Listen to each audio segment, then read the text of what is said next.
Doubles and coffee. Well, if you all did not read or hear about the judgment against the PNM government in the Naquan case, where Naquan blew up and a man died because of an industrial accident and so on, where the judge said that the PNM had no reason to keep information from the widow, from the family, from the public, because it was a matter of public interest. If you all don't know what is Naquan, Naquan is World GTL. Naquan is Malcolm Jones. Naquan is billions of dollars of your money wasted by the PNM. Naquan is Stuart Smallpin Young as the attorney for Malcolm Jones. Naquan is PNM, Rowley and Alrawi and Stuart Smallpin Young taking Malcolm Jones out of court.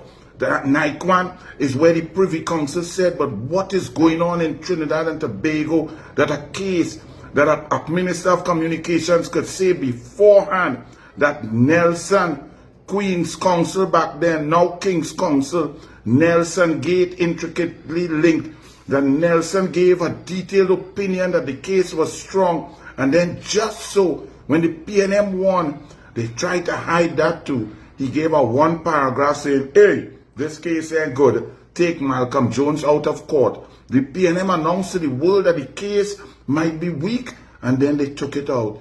The law lords in the Privy Council could not believe that something so corrupt, something so nepotistic, something so conflicted could occur in a democratic country in this day and age. Well, a judge ruled that the PNM was corrupt, that the PNM had no reason for withholding that information. Let me read for you a little bit. Naquan, World GTL, and then I'll remind all you really and truly what it was, right? Justice Quinlan Williams stated that based on the evidence presented by both sides during hearing of the judicial review claim, she found there was significant public interest in having the information released. Disclosure of the report will illuminate the ministry's investigative process and its findings on the operations of Naquan that led to the circumstances surrounding her husband's death, stated the judge. She went on to add, there is public interest in disclosure as the report would indicate how the ministry as regulator in the energy sector under the Petroleum Act carries out its functions of enforcement and safety. This is the same PNM that allowed 4 men to die in a pipe. This is the same PNM who did not want to disclose how your money, your revenues were earned or whether it existed in the Auditor General report. This is the PNM who trying to talk about Kamla Prasad Bisesa standing up with the USA, European Union, OAS, Canada, against a dictator who stole an election in Venezuela. This is the same PNM, you know. The judge continued, the refusal by the Ministry of Energy and Energy Industries to disclose its investigative report on an explosion at Naquan Energy's Point-A-Bear plant in 2023, which resulted in the death of an employee of a third-party contractor, is unlawful.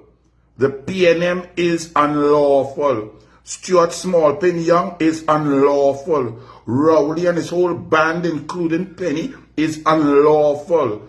The High Court ruled.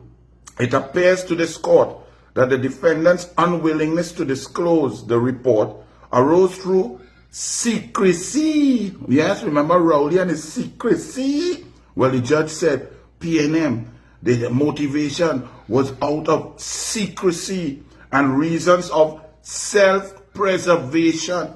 Self-preservation. Do you read what a judge said? So the PNM took a decision to hide information, to preserve their power position, to preserve themselves, to keep the secret from the people so that the people could be hoodwinked into believing the PNM was working for them when the PNM was working for themselves, their friends, and their financiers. The judge continued, especially in regard to the fact that the claimant is desirous of pursuing litigation. The widow lost her husband. She wants information on how her husband died, and the PNM kept it secret.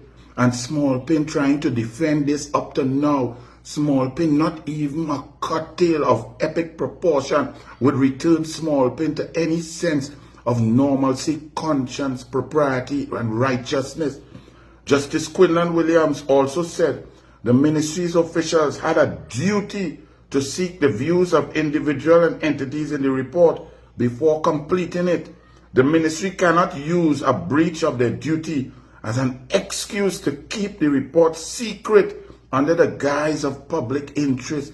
But that was the PNM. Everything was secret.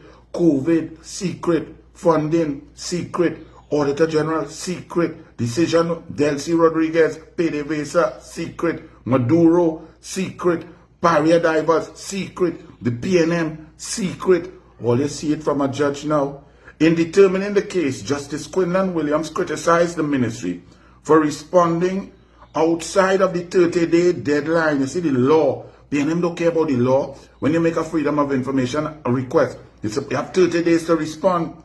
One of the reasons provided by Stuart Smallpin Young, the PNM and the Ministry of Energy and Energy Industries was provided by the ministry for failing to respond in a timely manner was the Christmas season. Santa Claus was coming. Rudolph the reindeer was on his way with his dancer and prancer. That's what PNM talking about in a court of law when somebody died in an accident that occurred due to PNM malfeasance and corruption and nepotism since 2007, you know.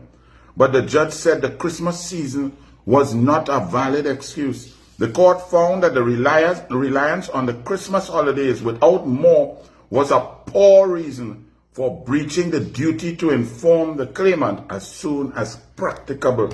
That is an indictment and a judgment on the PNM. Not only you, the people, gave them a judgment on April 28th, but the judges are ruling against them one by one because they were dishonest, oppressive, dictatorial, secretive, malicious, vindictive, and self-preservation was their goal. They were never about you, they were about recusals. That World GTL turned into Naquan thing. That began with Malcolm Jones as executive chairman of Petrotrin, the PNM. They were trying to make this plant to turn diesel, to create diesel.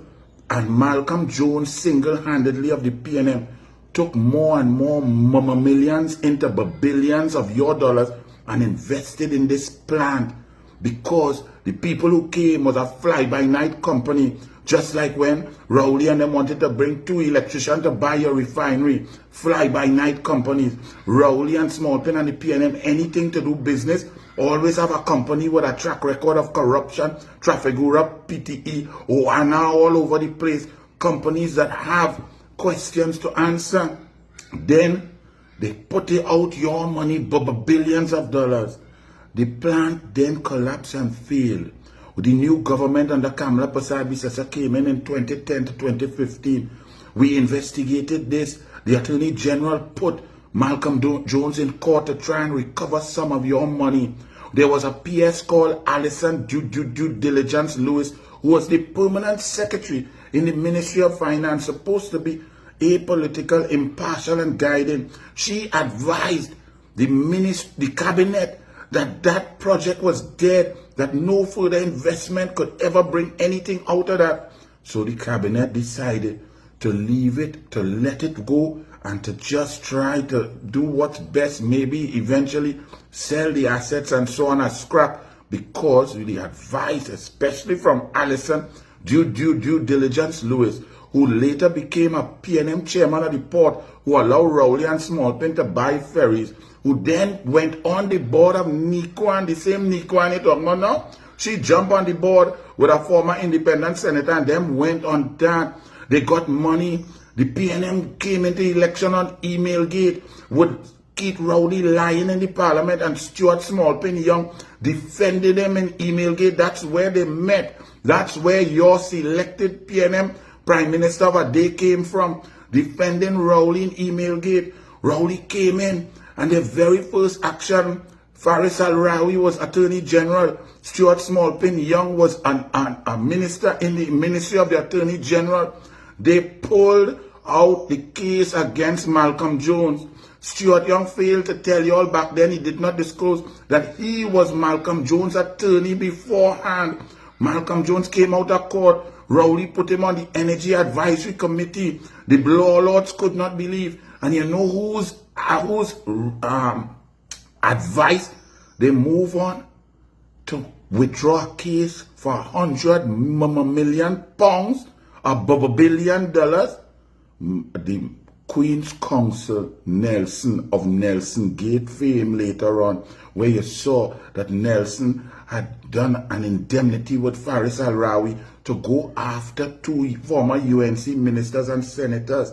The same Nelson, he tell them in a short paragraph, nah man, that case ain't good. But the Minister of Communication back then, Coffey, was done saying the case week before the advice. So like them had a crystal ball and them know that the man was going to write an advice to say that the case suddenly after 7 years get weak.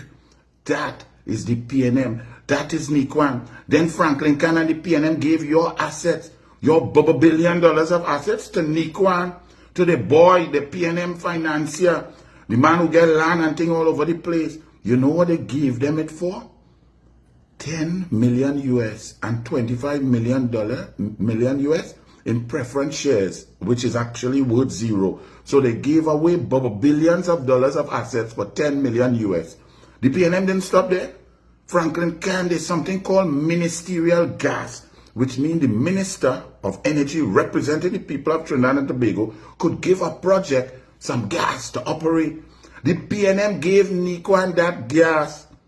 They then tried to start up the plant. The plant blew up nearly 3 times. It didn't produce anything. Alison due diligence Lewis, who's on the PNM board of the port and on Naquan, was then also put on Republic Bank board. Republic Bank, you know, since the CRECO fiasco, the government owns a certain amount of shares. Well, Republic Bank, who all you can't get no loan from. To go and get a loan, you have to bring your deed. You have to have collateral. You have to go through up and down, through circle, up in a carousel, come back down, and you still ain't gonna get through. Republic Bank, with Alison P.S. due diligence Lewis, gave Naquan, who was unable to produce anything, $120 million US loan. That loan is now bad debt on the books of Republic Bank. They could never recover that. Naquan went in to try to get into operation. They incurred over $530 million US in debt. They could not pay their workers. The plant nearly blew up twice. A man eventually died. And small pin PNM Young and Rowley tried to hide that from the widow, from the people, from the media, from the country. That is PNM. So when you all hear a judge reading and saying that the PNM was unlawful, the PNM was corrupt, the PNM was lying, the PNM was making false excuses, the PNM was secretive, the PNM was malicious and vindictive, that is the PNM. So they are where they deserve to be, and they must remain there for an inordinate amount of time. Fire, burn the PNM.